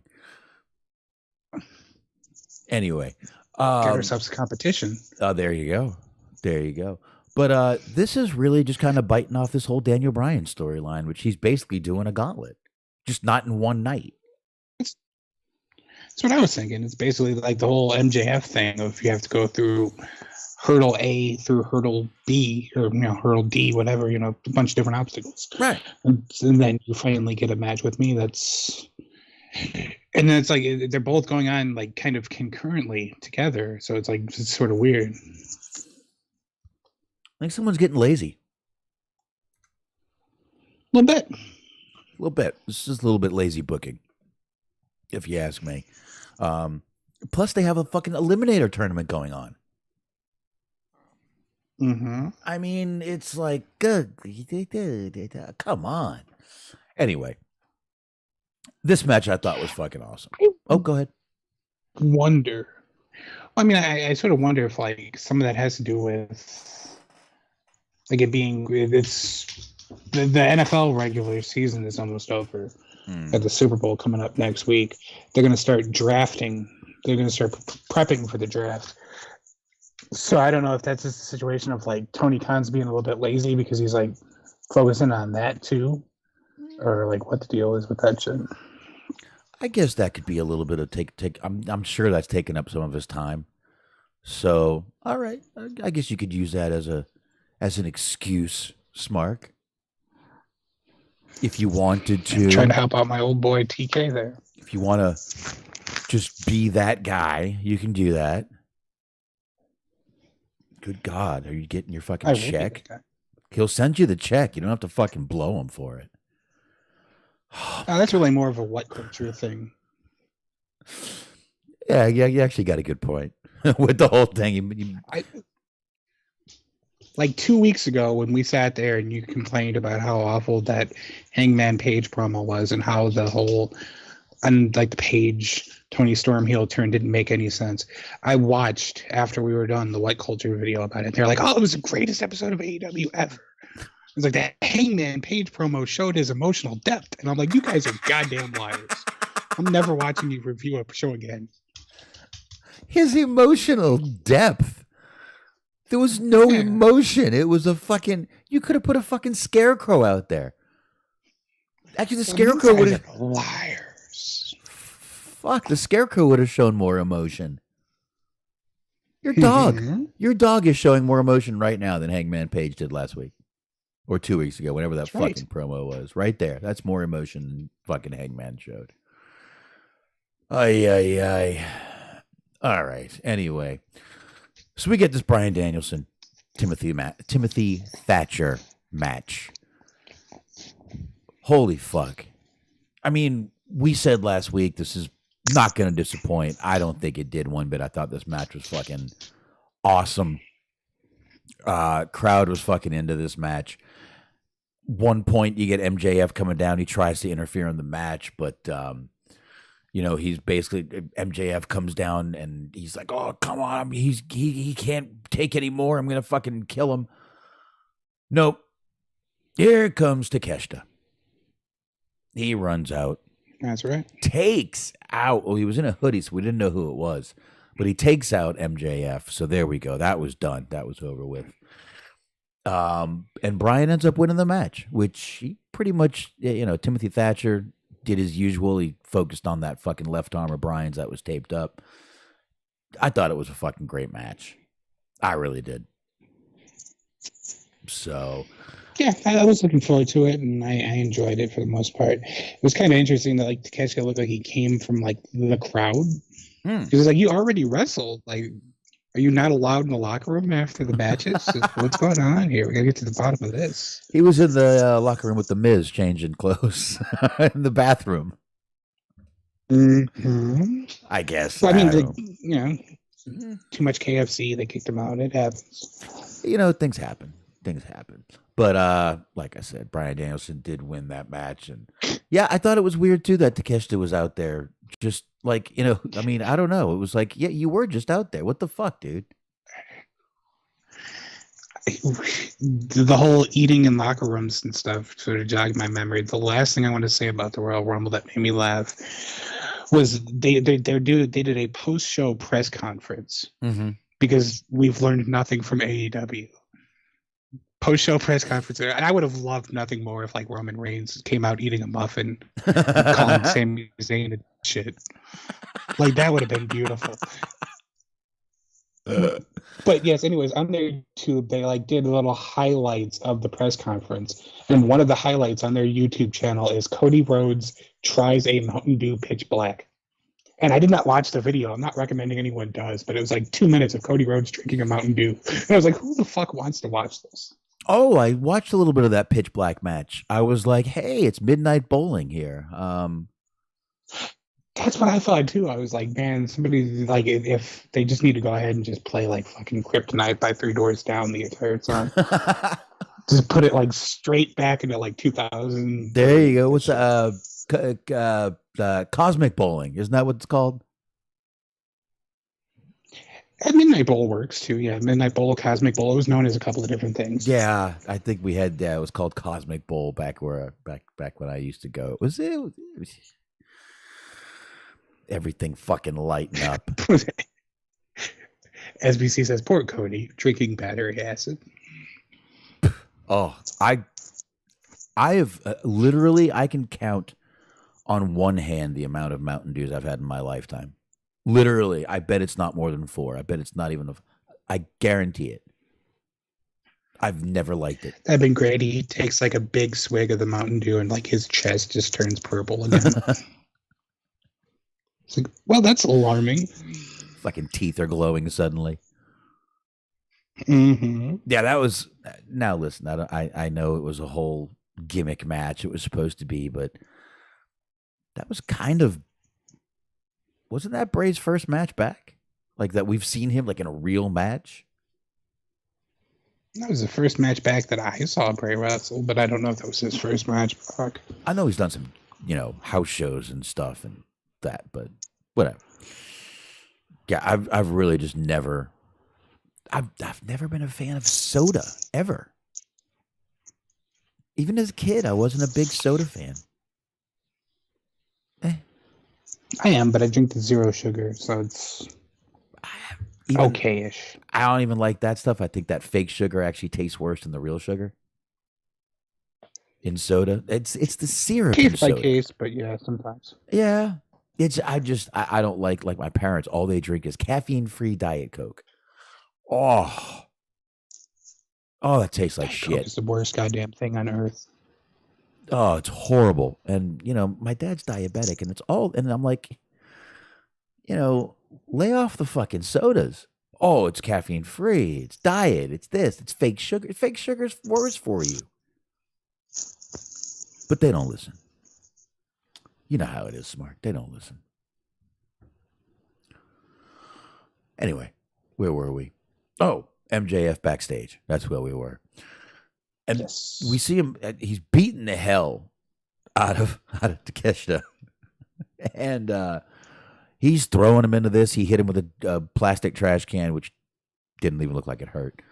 Finally, the refs come up and they break it up. And next thing you know, we see Renee Paquette, and she jumps in the middle, and I'm like, "What's this crazy bitch doing?" And she's like, "Oh, per Tony Khan, here's an eliminator match. You MJF versus Takeshita." And it's like, what? You just got in the middle of a fight for that shit? You could have put a graphic up. That could have been a graphic. We didn't. We don't need her getting in harm's way.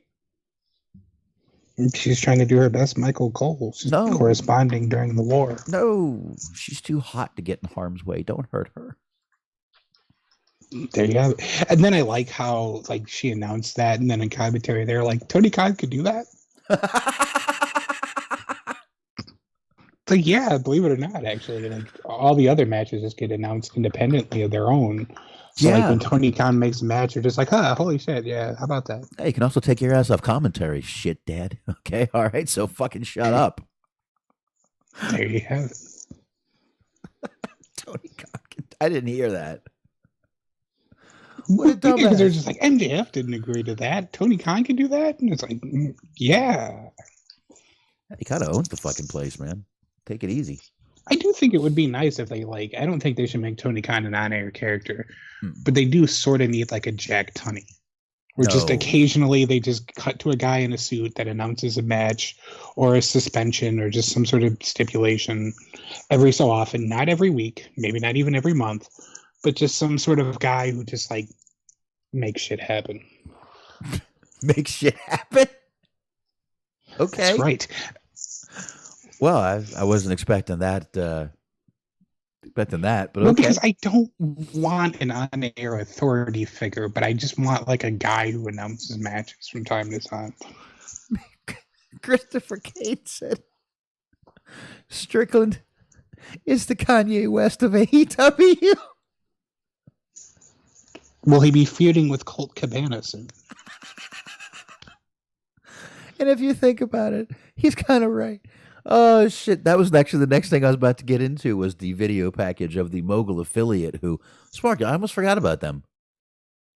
Well, anyway, they challenged Brian Pillman Jr. on Rampage. So, whatever. I think... Did they call that guy Flex tonight? Flax? Flax, Flex, Flix, Flux, Flukes, Clucks, yeah, Cluckin'.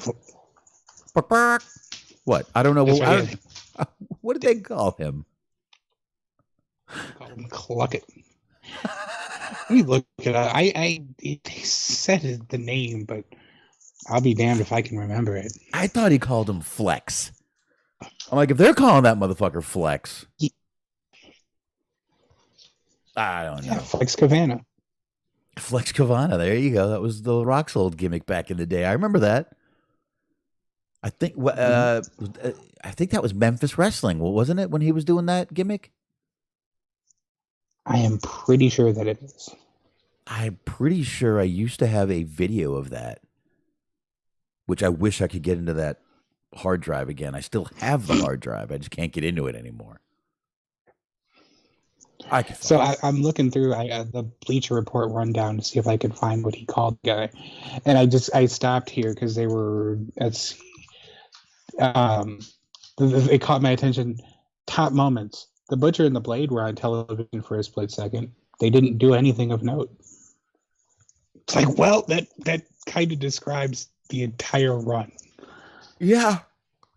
Oh shit! Sorry. Yeah, you're right. It does. I shouldn't be tired. I haven't worked in 2 days.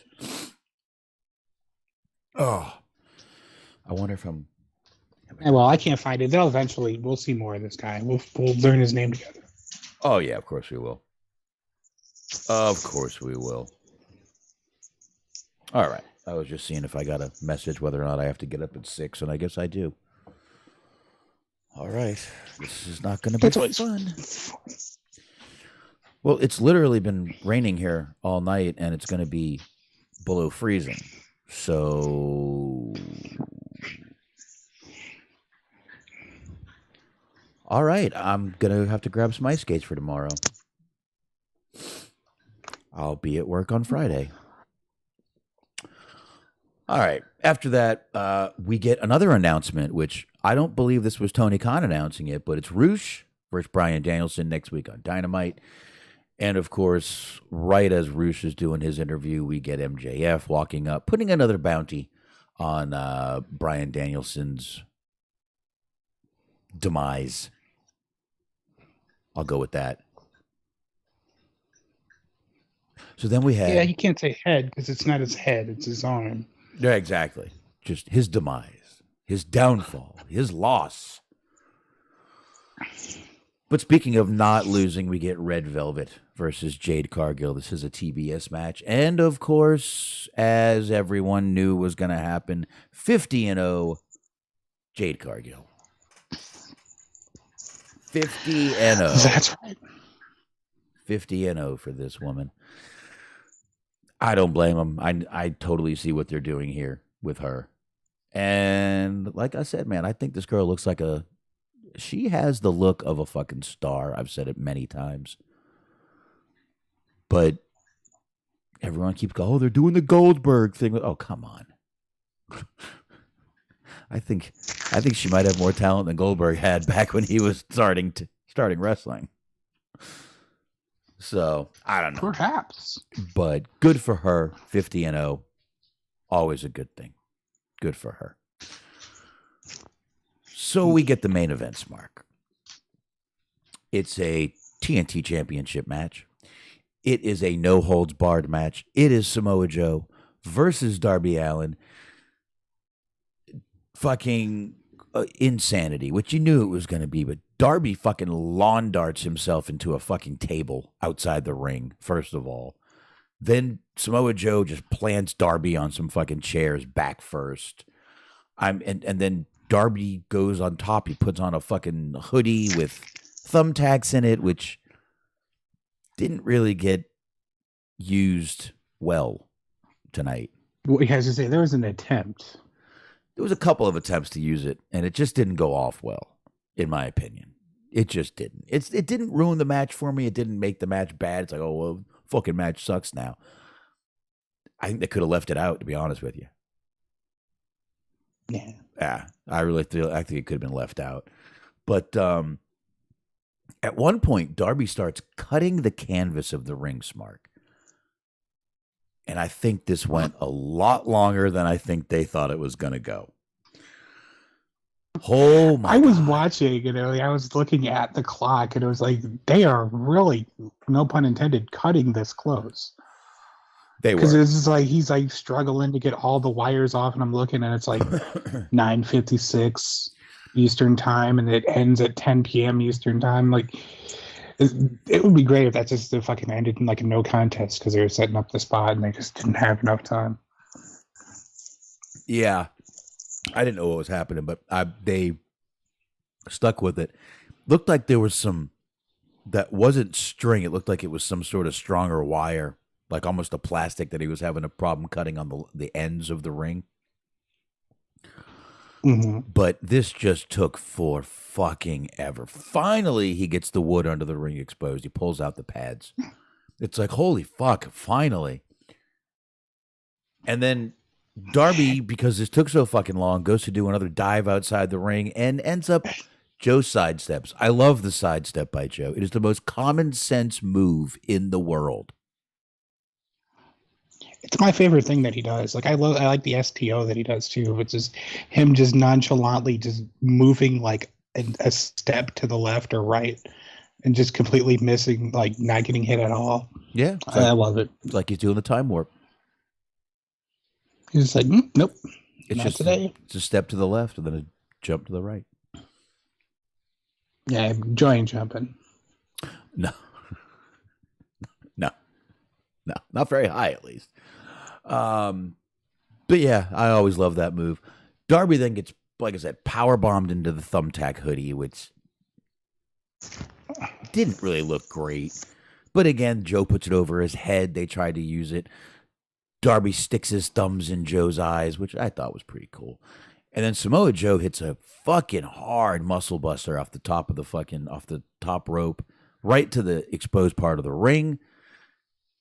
And I was a little surprised, but Joe picked up the win here and became our new TMT champion. Yeah, I was a little surprised that Joe won, but I mean, I can understand because I've been talking about how Darby's defended the belt like every week, and like the injuries are starting to mount up and the fatigue starting to mount up and all of that. But then the fact that they had Wardlow come out right afterwards, it felt like we just sort of went back in time like 2 or 3 months. Where it's like, all right, we're doing this Samoa Joe and Wardlow again. Like everything that you saw basically just didn't matter. Yeah, it's almost like they made Darby an afterthought, which makes me think maybe he is injured. But they kind of, you're right, made him an afterthought. Next thing you know, Wardlow comes running, bolting down to the fucking ring. And yeah, it was kind of some crazy shit there, but I don't know. I don't know what. You're right, though. It was like a fucking rewind button got hit, and suddenly now this is what they're doing. So, I don't know. But overall, I didn't think tonight's show was very bad at all. Smark, we talked about Jon Moxley and his dad coming down to the ring. Not sure why not sure why we had that. I'm trying to think if there was anything else that I was going to ask you about. I don't think so. We kind of got into enough. Huh. I got nothing else. And I know you're hurting, so you probably don't even want to fucking be here right now. Yeah, it's not easy, but we're getting it done. So you pinched a nerve in your back. What'd you do? What were you doing? I don't know. I think I've been going to the gym and doing strength training. Oh, bulking up. I went up a little too much. And specifically the problem was like Friday, my back started hurting. So I decided to do more cardio than I normally do because Friday's cardio day. And then I woke up Saturday and my back was hurting a little bit more. So I decided to go to the gym and do a full strength training workout, which was a fucking bad idea because Sunday I wake up and it is miserable. Are you at that like the deep breath hurts point? Not now. No, that was Sunday and Monday. I'm Sunday. Actually getting better, but it still just sort of hurts. Yeah, I've been to the point where like I wake, like I'll be up and I'm like, oh good, I can't breathe today. I must have slept weird.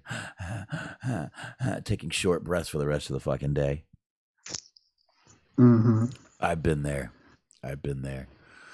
So, well, man, hopefully you're feeling a lot better in the next few days. So, but yeah, it's getting there. It still hurts, but it's getting. I'm coming up on the other end of it. Sorry, you fell asleep and had to wake up and come in here. That's all good. All right. Well, why don't you tell them where they can find you on Monday, Smark? You got it. Mondays, 8:30 p.m. It is Totally Inappropriate Sports. We are talking the Super Bowl. Super Bowl season is upon us. And if you don't listen at 8:30 p.m. on the Middle Mid Podcast Network, you can check us out on the archive. times. I'm not going to list everybody that's on the show because I always forget somebody, so fuck it. It's a long list. It is. It is a very long list. So, all right, folks. And as you know, if you like this show, go ahead and give it a like. Tell a friend. Have them tell a friend. Have them tell a friend's friend. Spread the word, like they say in the Warriors. Spread the word. And obviously, you guys are welcome to comment on this video. And we will be back here once again doing the same thing next week. And on the... Oh, wait a minute. SPC wants me to read something. Now, they were... Smark, you know anything about this Bill Body or Bahati and situation going on? Not really. I mean, I don't really listen to Conan's podcast. Like, I've heard clips from it. It seems like an all right show, but I don't listen to a lot of podcasts, generally speaking. All right. I'm going to it. I'm going to look at this tweet. I think that's what he wanted me to read. I'm pulling it up. It's all I see is a little birdie. Okay, now it's spinning. Folks, it's cold and I got country fucking internet. I apologize for this taking a minute. Let me get rid of that other article. Maybe that'll help it. There we go. No, I don't want to sign into fucking Twitter. Okay. Bill's blaming me because he doesn't understand how YouTube works. This is true. You owe him an apology. You need to drop videos with time constraints sooner. This is all about someone not uploading videos quick enough and all this stuff. And Disco Inferno's involved. And it's really I called it, it's like reality show drama. It's almost like they're manufacturing this drama just to get people talking about it. Not that anybody would ever do something like that. But if you go back to the beginning of the chat, let me see here. Okay. From Bill's side, this is a he said, she said, or it's he said, he said. It's actually he said, he said, he said. How's that? So we start with Bill. Convoluted. Very. So we start with Bill. He's saying he's being targeted by the fans of K100. I guess that sounds like a radio station. K100 in the morning. Because he's too full of himself, and it has to end to because some people are going after his son. That's not good. So there's also another guy involved named Hughesy. Or Hughesy. Hughesy? Hughesy. I'm going Hughesy. Now, he says that Billy takes too long to upload his videos on a consistent time frame and doesn't know that videos take 12 hours to upload, and this is causing a problem. Now, if your video is over 2 hours, it actually does take a little longer and could take up to 8 to 12 hours to upload to YouTube if your videos are longer than 2 hours. That is correct. So Billy's not going on his own show. Bill Bahati or Body, and he called Disco Inferno a narcissist. Bill the Body Ventura. Right. Bill the Body Ventura, right. Bill the Hottie Body. And they said that Disco Inferno is a narcissist, which is like, well, I mean, no fucking shit. Mm-hmm. So basically, it's just a whole story thing, and Conan's involved in it now because Conan stuck his neck out to get an interview for Billy's son, and it's all like I said, it's he said. Okay, so the name is Hugsy. Okay, no, no. First name is Hugh. I'm not calling another fuck. I ain't calling a grown fucking man Hugsy. No, fuck that. Just like I ain't calling another man Delicious. That honest to God sounds like the name of like a performance clown. He's Hugsy the clown. You can get him for birthdays, but it's for the like. All we need now is John Candy knocking his ass out like Uncle Buck. Mm-hmm. I'm Hugsy the clown. Okay. Got need any good bachelorette jokes? I'm the guy. There you have it. But I actually love that guy who played that clown. Mike something. He was in Dumb and Dumber and a couple other movies, but he's a really, really funny guy.